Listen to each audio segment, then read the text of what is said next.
Hi everybody, this is 10.5 binomial theorem and Pascal's triangle.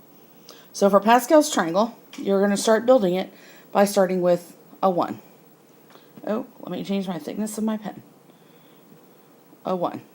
Then you've got 1s on each side, and we're going to keep going, and I'm going to tell you the significance of this in a minute. And then you're going to do 1, and then you're going to add these two numbers together. So 1 plus 1 gives you 2, and then you have a 1 on the end. And then 1, and then you're adding 1 and 2. 1 and 2. So that's 3, 3, 1. Hold on. Oops. Move this up so I have a little more room. So then that's 1, 4, 6, 4, 1, 1, 5, 10, 10, 5, 1. I'll do one more row that I can fit in. 1, 6, 15, 20, 15, 6, 1. So you can see, let me get an arrow instead, that your 1s are on the outsides. 1 plus 1 is 2. 1 plus 2 is 3.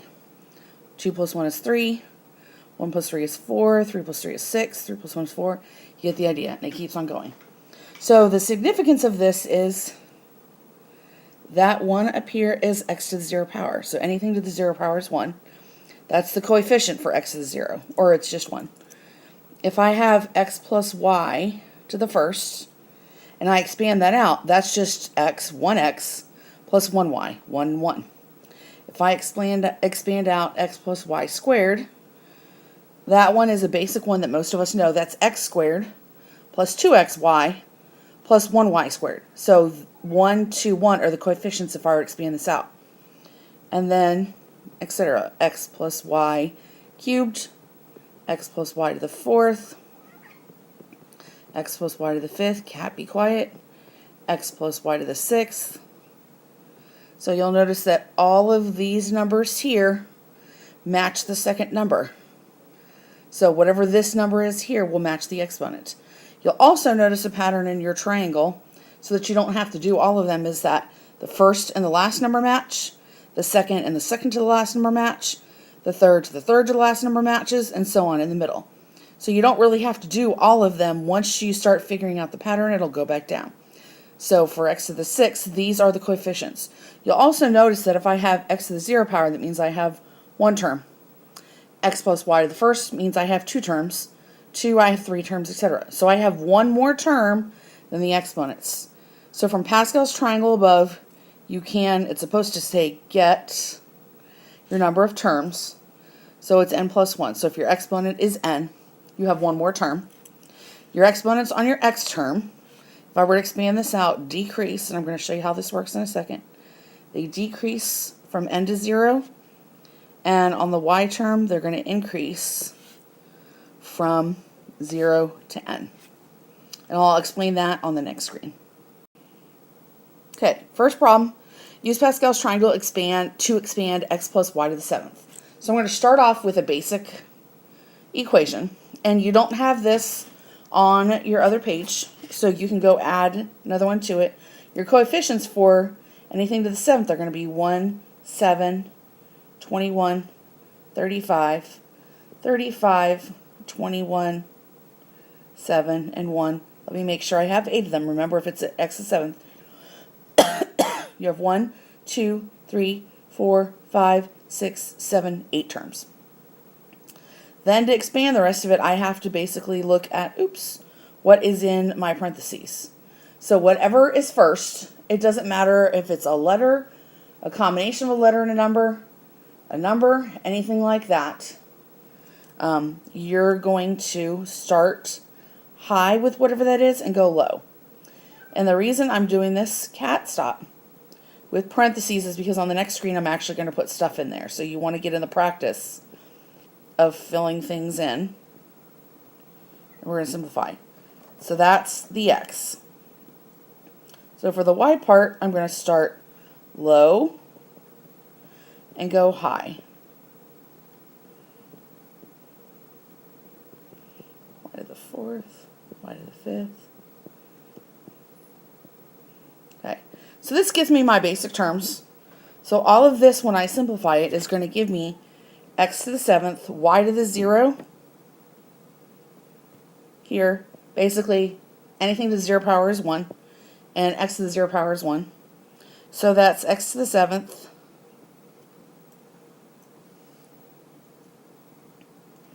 plus 7, x to the 6th, y to the 1st, plus, and obviously I'm going to have to go on the next line. I'm going to run space here. 21, x to the 5th, y squared, plus 35, x to the 4th, y cubed, plus 35, x cubed, y to the 4th, plus 21, x squared, y to the 5th, plus 7x y to the 6th, plus 1 y to the 7th. That is what this expands out to. So instead of you multiplying x plus y times x plus y times x plus y times x plus y and doing it 7 times, that is the expansion for this. The purpose of this is when you get to calculus and you have to find derivatives of things, it's actually easier to have them in this form than it is to have it in this form. And your teacher will do various things with it as well. But learning how to expand things is going to help you a lot when you're trying to find derivatives for things. Okay, here's another one. This time we have different terms in here, but this is to the 4th degree. So if you look on the first page, your coefficients start 1, 4, 6, 4, 1. And then I have an x, so that's x to the 4th, x cubed, x squared, x to the 1st, x to the 0. And then this one you need to take the negative 2 with the y. So that's negative 2y to the 0, negative 2y to the 1st, negative 2y to the 2nd, negative 2y to the 3rd, negative 2y to the 4th. And then we're going to combine everything together. So that's going to give me, so first things first, right now I'm going to cross off anything to the 0 power because that's 1. So that gives me x to the 4th. Then here I have negative 2 to the 1st, which is negative 2. Negative 2 times 4, you're going to multiply all these together. Negative 2 times 4 gives me negative 8. And I have an x cubed y to the 1st. Then here I have negative 2 squared, which is 4. 4 times 6 gives me 24, x squared, y squared. Negative 2 cubed is negative 8. Negative 8 times 4 is negative 32, x, y cubed. And then again, negative 2 to the 4th is 16. 16 times 1 is 16. So that gives me x to the 4th minus 8x cubed. Oops. 8x cubed y plus 24x squared y squared minus 32xy cubed plus 16y to the 4th. So you'll notice on this that if there is a minus sign here, you have to take it with it, because what it will do is it will make it alternate signs from positive to negative to positive to negative to positive. Okay, next problem with binomial theorem. This is just another way for us to expand this without using Pascal's triangle. So for instance, if you have to expand out x plus y to the 800, you're not going to want to write out all 800 levels, or 801 levels of your Pascal's triangle. So binomial theorem says x plus y to the n. If you expand this out, your first term is always x to the n, and we already know that it starts high and goes low. So then the next one is one lower, and then you have a y, and you've got a coefficient, and etc. So each term is basically going to be in this form. It'll be NCR, which is basically what we call a combination. And whether you take calculus or whether you take statistics, you will learn about combinations in there in different forms depending on how they use them for the different specific classes. And then it's x to the n minus r. And then if you go all the way down, you're to the n. So we're going to come back to this a little bit later. But for right now, your binomial coefficient of your x to the n minus r, or y to the r, there should be a y to the r, term in the expansion of x plus n to the y is given by NCR, which is n factorial over n minus r factorial, r factorial. So the way that they get a combination in statistics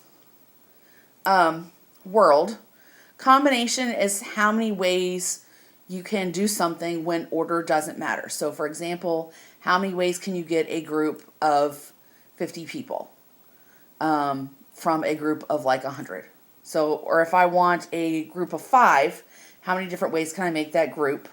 Or in the geometry world, it might be how many ways can I connect, if I have 8 points, how many different ways can I connect 2 points together? Or how many different combinations of 2 points can I make? And so if I have an A that's connected to a B, it's the same thing as B connected to A. So combinations take care of this. And the way that you do that is the first number is basically how many total you have. So basically whatever the x to the n is. So if you're going to the 5th power, and then r is like the 0th term, the first term, second term, third term, fourth term.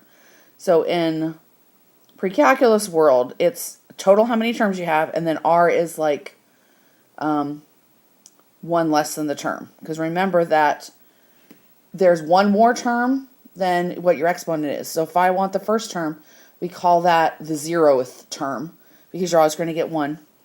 And so whatever this number is factorial, factorial basically means if it's 5 factorial, you're doing 5 times 4 times 3 times 2 times 1. But I'll do that in a second.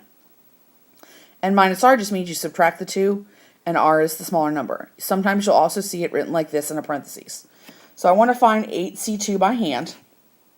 So that means that's doing 8 factorial over 8 minus 2 factorial, 2 factorial.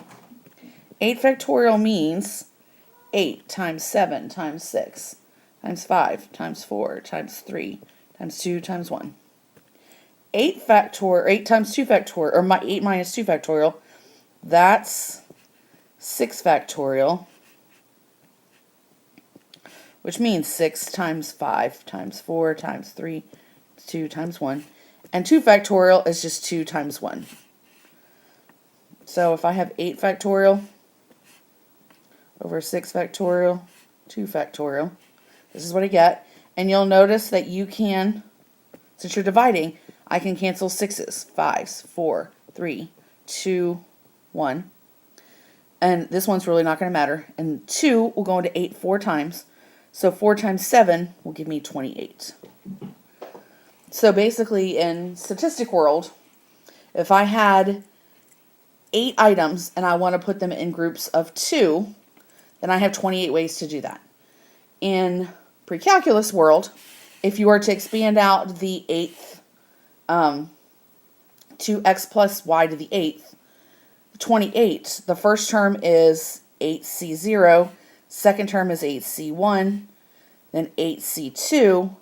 That is going to be the coefficient for that third term, which is the 8c2. Okay, so 10, 3 is just 10, 8, oops, 10, what am I doing? 9, 8, 7, 6, 5, 4, 3, 2, 1. It's 10 factorial over 10 minus 3 factorial is 7 factorial. 7, 6, 5, 4, 3, 2, 1. The 7 you got by doing 10 minus 3. That's where this came from. And then 3 factorial. 3 times 2 times 1. So, again, 7, 6, 5, 4, 3, 2, 1 cancels with all of that on the bottom. The 1 really is not going to matter. 2 goes into 8 4 times. 3 goes into 9 3 times. And if you multiply 10 times 3 times 4, you're going to get 120. So basically 10, 3 is the same thing. So 10, 3, the same thing as 10c3, or the fourth term. And so 120 is the coefficient of the fourth term. Coefficient of the first term is always going to start with 1.